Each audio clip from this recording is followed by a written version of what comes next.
to BT. You're watching us on a Friday morning, approaching 7:46. We're talking right now about coping with the COVID-19 pandemic mentally.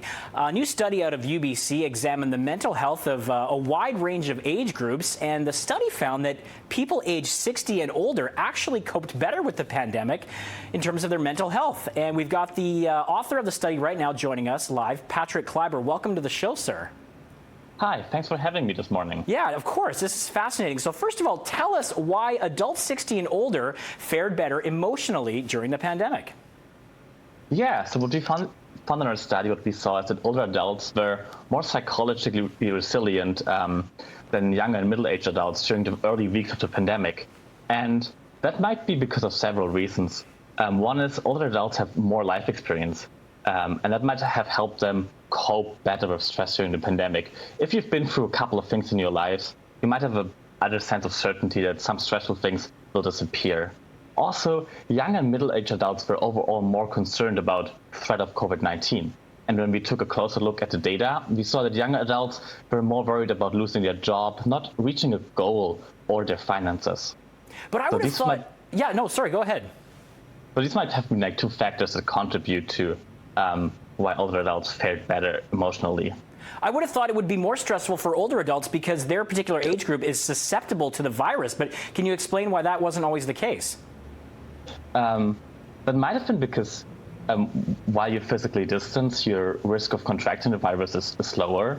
So you had some kind of control, like how many people you've seen in your life, but you didn't have so much control about losing your job. Or think about someone who is struggling with homeschooling their children, but also working from home at the same time. That can be a very stressful time for them.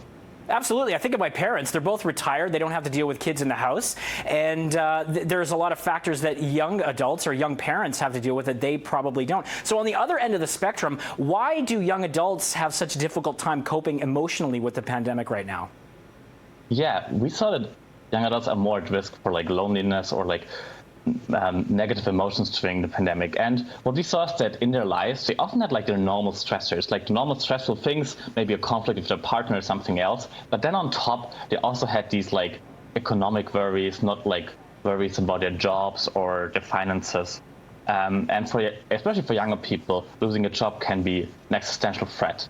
And in addition, what we also saw is that younger people had more problems creating positive events in their lives. Older adults in our study had way more positive things to report. They reported positive remote social interactions via phone or Zoom on 3 out of 4 interview days, so on 75% of days, whereas young adults had far lower rates here.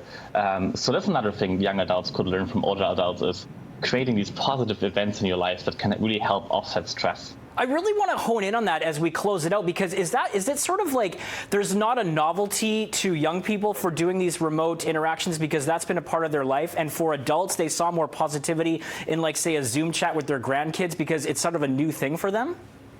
That might have been like one of the positive things that older adults might get more familiar with technology. Like one of our study participants reported how great she felt when she had a first Zoom call with her grandchildren. Yeah. And I think this is a heartwarming story to see that older adults were able to really harness technology during the pandemic.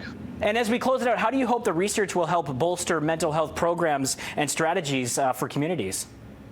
Yeah, as we see as COVID-19 cases are on the rise again in BC, I think it's important to look at the mental health of people. And we see that, for example, for younger and middle-aged adults, these like finances and losing a job is really like a big struggle. So policy needs to address this, but also for older adults, it seems they cope fairly well, but we need to keep in mind that they're like the most susceptible to the virus. So that needs to be addressed as well. Fascinating work. Thank you so much for joining us today, Patrick. Thank you. All right. You have a great day. That's Patrick Klaiber from UBC, and we'll be back with